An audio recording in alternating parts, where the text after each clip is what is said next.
Bienvenue dans une nouvelle vidéo que je suis ravie de tourner. Aujourd'hui on se retrouve parce que pendant le confinement j'ai relu King Kong Theory de Virginie Despentes et en fait j'ai vu qu'il y avait beaucoup de ponts qui étaient faits avec la mode ou qui pouvaient en tout cas l'être. Je me suis dit pourquoi pas proposer aujourd'hui dans cette vidéo une lecture de King Kong Theory de Despentes qu'elle a écrit en 2006 sous le prisme de la mode et comment est-ce que on peut relier certains de ces concepts à l'industrie de la mode de manière plus générale. Donc c'est ce que je vais faire dans cette vidéo. Je vous conseille à tous et à toutes de lire King Kong Theory. C'est un essai autobiographique qui est assez intéressant parce qu'en fait Despentes s'appuie sur son propre vécu et ça va complètement à l'encontre de ce qu'on a comme idée reçue pour tout ce qui est essai sociologique et philosophique de manière générale. Le postulat un peu de base pour un écrivain, c'est de se soustraire à son écriture lorsqu'il écrit un essai, c'est-à-dire qu'il faudrait adopter une espèce de thèse universelle où on dit pas je, surtout dans la tradition philosophique française, alors qu'en fait la réalité de la chose c'est que le jeu philosophique n'est jamais neutre, c'est généralement plutôt le témoignage d'une expérience masculine et Despentes va totalement à l'encontre de ça en assumant son vécu et en faisant la matière première de son essai. Et donc cette position est assez inouïe déjà de base et elle est d'autant plus intéressante que Despentes a eu une expérience de la féminité d'une certaine violence puisqu'elle a été violée, puisqu'elle s'est prostituée aussi, donc elle a vraiment une sorte de légitimité dans sa parole en plus puisqu'elle s'appuie de sa propre vie en fait. Donc je vais axer cette vidéo en 3 parties. D'abord je vais vous parler du concept de soumission volontaire qui est intégré dans cet essai, ensuite je vais vous parler de la culture du viol et enfin je vous parlerai de la féminité et de la question de la prostitution et en quoi est-ce qu'il y a des analogies à faire avec la mode dans ces 3 parties. Il y en a un paquet, vous allez voir. La soumission volontaire, qu'est-ce que c'est? En fait, Despentes explicite tout le long de son ouvrage que les femmes se soumettent volontairement. En fait, cette soumission volontaire sert d'assise un peu à leur identité, à leur subjectivation et à la formation de leur individualité du coup. C'est-à-dire qu'après la deuxième vague féministe des années 60, les femmes ont réussi à récupérer certains terrains de pouvoir qui leur étaient inaccessibles jusqu'à présent, c'est-à-dire qu'elles ont pu avoir accès aux grandes études, aux grandes écoles, avoir accès à des postes à responsabilité, etc. Mais il y a toujours ce socle de soumission qui persiste et cette soumission volontaire elle se joue notamment par le biais de la féminité et donc de la mode. C'est une soumission qui se réfère d'entrée de jeu aux stratégies de séduction qui sont mises en place pour rassurer un espèce de désir viril hyper caricatural, c'est-à-dire que les femmes vont se mettre dans une position de disponibilité par la séduction pour continuer à s'astreindre à une tutelle masculine alors que tout les permettrait de vivre leur vie comme elles le souhaitent puisque maintenant elles se sont émancipées dans une certaine portée. Ce qui est dingue c'est que ce désir de soumission il est totalement intégré et il va se dessiner jusque dans la sexualité des femmes. Le fantasme du viol c'est ce qui illustre le mieux cette idée là, c'est-à-dire qu'on est tous sans cesse rattaché à une tutelle masculine sans laquelle la femme ne peut pas s'individualiser, ne peut pas vivre en fait, et ce fantasme du viol ça explicite complètement cette logique là de soumission spontanée qui tend à aliéner les femmes jusqu'au plein cœur de leur intimité puisque, je cite, être attiré par ce qui nous détruit nous écarte toujours du pouvoir et pourtant on continue à vouloir s'enchaîner à ce schéma là. Donc il est fondamental, je pense, avant d'entrer plus dans le rôle qu'a la mode dans cette espèce de soumission volontaire, de revenir sur le concept même de soumission et pour ce faire je vais m'appuyer du concept de soumission étayé par les travaux de Manon Garcia qui est une philosophe et qui en fait avait donné une conférence à l'ENS il y a quelques années qui s'appelait de la nécessité du concept de soumission, l'exemple du patriarcat, et en fait elle s'appuie aussi sur ce concept de soumission dans le livre qu'elle a écrit, c'est son premier livre, On ne n'est pas soumise, on le devient, qui a été publié chez Flammarion en 2018. Je l'ai pas encore lu mais j'aimerais vraiment beaucoup le lire parce que cette conférence qu'elle avait donnée était hyper intéressante. Le concept de soumission il est assez insolite dans la tradition philosophique parce qu'on a plutôt l'habitude de s'intéresser au concept de domination, au concept de pouvoir ou de servitude, mais finalement la tradition philosophique a omis cette idée de soumission qui se caractérise par la disposition à obéir et même la volonté d'obéir en fait. Le concept de soumission est assez paradoxal parce qu'il s'appuie sur une volonté active qui est celle d'être soumis, mais aussi une volonté passive, une absence de réaction face au pouvoir exercé contre soi. C'est hyper important en fait de replacer le concept de soumission au plein cœur du patriarcat parce que ça nous montre que même s'il s'agit d'un système qui a été construit pour subordonner les femmes aux hommes de manière juridique et de manière sociale, c'est aussi d'un point de vue individuel individuel que les femmes vont se soumettre volontairement. Donc il n'y a pas seulement la structure sociale qui va les astreindre à un certain nombre de règles qui réfrènent leur désir de pouvoir, etc. C'est aussi quelque chose de très individuel, un espèce de ressenti presque intime qui nous force toujours à nous atrophier de notre pouvoir en fait, qui pourrait être exercé. Donc en fait, utiliser ce concept de soumission comme le fait Manon Garcia, c'est très intéressant parce que ça permet de voir la question du patriarcat de manière, justement pas de manière unilatérale, de voir qu'il y a des enjeux de pouvoir dans les deux sens et qu'il y a une volonté active des femmes et qu'elles en tirent aussi quelque chose de cette soumission-là. Il y a une question de responsabilité qui doit aussi être posée dans le patriarcat, dans la relation d'oppression que vivent les femmes et pourquoi est-ce qu'elles continuent à vouloir se subordonner ainsi.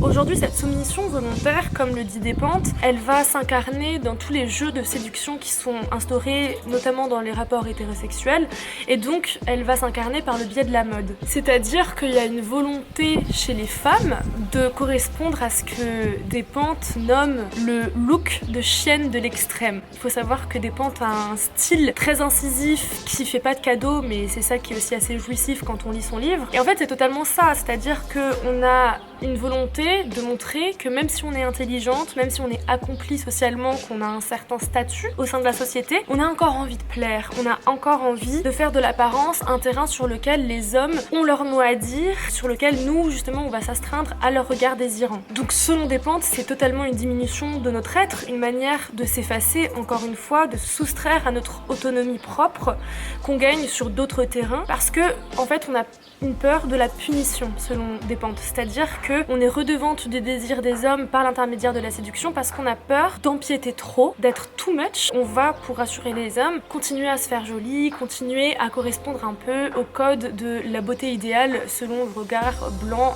hétérosexuel, hétéronormé. C'est hyper intéressant parce que ça montre que la mode est vraiment le terrain sur lequel se joue encore la soumission des femmes aujourd'hui, et c'est même le milieu où elle se joue de manière la plus paradoxale et la plus prégnante, et c'est à ce niveau-là que les luttes féministes doivent aussi se concentrer aujourd'hui en fait. Ceci me mène à ma deuxième partie qui est celle concernant la culture du viol. Qu'est-ce que c'est que la culture du viol? Je pense que vous en avez déjà entendu parler, mais Despentes en tout cas analyse le viol comme étant le socle des civilisations, circonscrit au sein même de la ville, c'est-à-dire que le viol ne dérange pas du tout l'organisation de la ville, au contraire, le viol va permettre de réguler l'espace urbain, puisque l'espace urbain contient en lui-même une espèce de matrice spatiale dans laquelle le rôle des genres est très défini. La femme va être astreinte à l'espace domestique, à l'espace du foyer, et l'homme, lui, va pouvoir se mouvoir de manière beaucoup plus libre dans l'espace public. Et le viol, ça va être finalement une contrepartie politique, un espèce de retour de bâton des femmes qui ont voulu empiéter l'espace public et qui ont voulu sortir de cet espace domestique qui leur est réservé en théorie. Le viol, c'est finalement un rituel, selon Despentes, qui est déjà inscrit dans les représentations antiques, parce que les métamorphoses de Ovide, on va pas se mentir, c'est quand même le récit de viol pendant à peu près 1000 pages. Et donc ça s'inscrit comme un dispositif culturel qui impute de tenir responsables les femmes pour les violences qui leur sont faites. Il y a une double violence en fait, déjà la violence du viol en tant que telle, mais en plus celle de la culpabilité qui va toujours être sur les victimes. Donc la culture du viol a ce double effet particulièrement mesquin qui est celui d'inscrire le viol comme étant une pratique répandue et absolument pas condamnable, et en même temps celui d'inculper les femmes de leur responsabilité du crime qui leur a été fait, alors que le viol obéit à une logique d'annihilation de l'autre en fait. C'est selon Despentes, je cite: le viol est un programme politique précis, squelette du capitalisme, il est la représentation crue et directe de l'exercice du pouvoir. Il désigne un dominant et organise les lois du jeu pour lui permettre d'exercer son pouvoir sans restriction. Voler, arracher, extorquer, imposer, que sa volonté s'exerce sans entrave et qu'il jouisse de sa brutalité, sans que la partie adverse puisse manifester de résistance.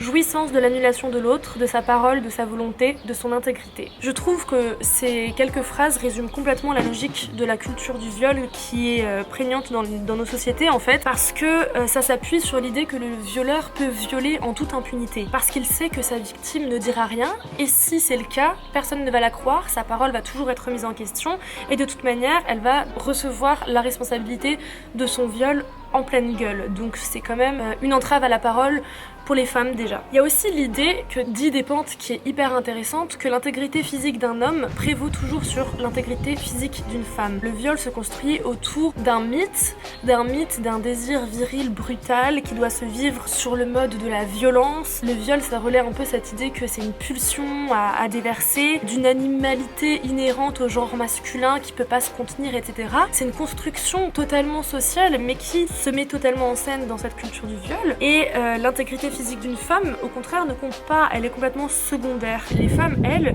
doivent être des proies faciles, accessibles, et la mode met complètement en scène ça en sursexualisant les corps des femmes à outrance dans l'espace public, tout le temps. Et il y a aussi le double effet de cette culture du viol qui est mis en scène par la mode, parce que non seulement déjà, on va tout de suite demander à une victime de viol ou de violence sexuelle qu'est-ce qu'elle portait, quelle était sa tenue, etc. Et ça, c'est le mécanisme clé de la culture du viol qui se joue aujourd'hui beaucoup par la mode, parce que la victime portait. Ça montre un peu un truc schizophrénique de notre société qui est de pousser les femmes et les très jeunes filles à se sursexualiser dans l'espace public, montrer qu'elles ne peuvent vivre qu'au travers de cette séduction, au travers de ce désir masculin qui doit toujours être porté sur leur corps, etc. Donc c'est leur seule manière de pouvoir vivre en cohésion avec leur corps, et en même temps, une fois qu'elles paient le prix cher, c'est-à-dire qu'elles se font violer, eh bien regardez, c'était vos fautes, vous étiez en jupe, vous aviez un col en résille, vous aviez un rouge à lèvres rouge ou je ne sais quoi. Donc il y a toujours cette double sentence en fait qui fait en sorte que les femmes se replient dans leur silence. Troisième partie de notre vidéo, la féminité et la prostitution. Despentes a une expérience de sa propre féminité qui est assez inédite, parce que elle dit dans son livre qu'elle a refusé les attributs féminins communs, on va dire. C'est-à-dire qu'elle s'est toujours habillée en garçon, avec tous les guillemets que vous pouvez mettre sur cette expression, mais on va le dire comme ça. Elle avait toujours les cheveux courts, elle a toujours refusé de porter du maquillage, elle n'était pas du tout là-dedans. Elle avait même une forme de dédain vis-à-vis de toute cette culture de la beauté féminine. Elle disait « Je ne me sens pas concernée par les attributs féminins classiques, j'ai d'autres choses en tête ». C'est assez intéressant parce que ça montre, comme d'habitude, cette idée générale que ces attributs féminins classiques révèlent toujours quelque chose d'artificiel, de superficiel, d'imbécile et de dénué d'intérêt en fait. Et que quand on veut être une femme qui se libère et qui réussit à s'émanciper de sa condition, bah ça va être une femme qui va forcément nier en bloc cet héritage culturel qui l'astreint aux soins de son corps. Ce qui est aussi un mécanisme misogyne en soi. Et finalement, Despentes finit par accepter et revendiquer ses attributs dits féminins lorsqu'elle va commencer à se prostituer en fait. Pour aller voir son premier client, elle va se déguiser en fait. Quand on la lit, c'est vraiment l'idée qui ressort, en tout cas moi c'est tout de suite ce qui m'est venu en tête, c'est-à-dire qu'elle va mettre en scène un espèce de travestissement pour atteindre une féminité idéale et surjouée afin de contenter le désir de son client en fait. Et dès lors qu'elle s'adonne à ces jeux de séduction, qu'elle s'adonne à cette espèce de parade sexuelle qui passe par les jeux de la mode, elle va en tirer quelque chose de très satisfaisant parce qu'elle va se rendre compte qu'elle attire les regards. Et il y a quelque chose d'hyper jouissif là-dedans. On aime tous être regardés, ou presque tous. Il y a eu une impression même de devenir un jouet géant, c'est ce qu'elle dit. Et elle se rend compte aussi que c'est pas forcément nécessaire d'avoir un physique de bomba latina, d'être super belle pour pouvoir jouer le jeu de la féminité et pour que ce soit effectif et que ça marche en fait. Elle devient tout simplement quelqu'un d'autre, elle s'intéresse aux talons, au maquillage, aux mini-jupes, et ça forme un espèce de dédoublement de sa personnalité. C'est comme si elle devenait un personnage qui permet le passage à l'acte, le passage à la prostitution. Elle parle elle-même de, je cite, son costume d'hyper-féminité. Donc en fait, la féminité qui est mise en place par les stratégies de séduction via la mise en beauté, la mode féminine, etc., ça va être la possibilité pour Despentes de faire son métier et de devenir quelqu'un d'autre. Elle note aussi que les réactions autour d'elle, quand elle va commencer à se féminiser et à faire attention à elle, ça va être que des compliments, hein, une sorte d'engouement généralisé. Tout le monde va lui dire « Ah, c'est bien, tu prends soin de toi, etc. » Et c'est vrai que les femmes, on a toujours un peu cette expérience de quand on commence à se maquiller, bah, ta famille va te dire « Oh, t'es jolie, oh, tu fais attention, machin. » C'est quelque chose qui est hyper valorisé en fait dans nos cercles. Quand on commence à adopter cette féminité idéalisée par le biais de la mode, on reçoit toujours des compliments pour ça. Comme si en fait enfin on devenait une vraie femme. Finalement, ce qui est aussi très intéressant, c'est que Despentes, dans cet ouvrage, dresse des similitudes entre le contrat prostitutionnel et le contrat marital. Et de manière plus globale, elle dit que toute relation hétérosexuelle s'adresse un peu de la même manière qu'une relation de prostituée à client. C'est un parti pris qui fait grincer les dents. Beaucoup de féministes ne sont pas du tout d'accord avec ça, et c'est une idée qui est quand même, surtout en 2006, quand le livre paraît, qui bouscule complètement l'idée qu'on peut avoir du féminisme, etc. Mais c'est une idée hyper intéressante et que je trouve très juste, dans une certaine mesure en tout cas, parce que vouloir attiser le désir, vouloir se travestir, devenir la femme idéale avec le maquillage, les talons et tous ces attributs de super féminité, c'est en quelque sorte, quand t'es une femme dans une relation hétérosexuelle, faire sa part du job. La séduction des femmes doit toujours passer par l'étape liminaire de la mode, en tous les cas dans une relation hétérosexuelle. Finalement, Despentes va jusqu'à dire: il n'y a pas de différence nette entre la prostitution et le travail salarié légal, entre la prostitution et la séduction féminine, entre le sexe tarifé et le sexe intéressé. Et c'est hyper intéressant parce que ça dresse un pont entre la séduction et la prostitution. Or, on voit que le point commun, le dénominateur commun entre ces deux instances, c'est bien la mode. C'est le costume qu'on va revêtir pour parvenir à ses fins. Donc il y a là l'idée aussi que l'entrée dans la féminité, c'est une forme de prostitution aussi en fait, ou du moins c'est une étape liminaire. Et finalement, moi, ce qui m'intéresse là-dedans, c'est pas de dire que se faire belle pour attirer le regard d'un homme et finir dans son lit et donc parvenir à ses fins, c'est forcément quelque chose de péjoratif.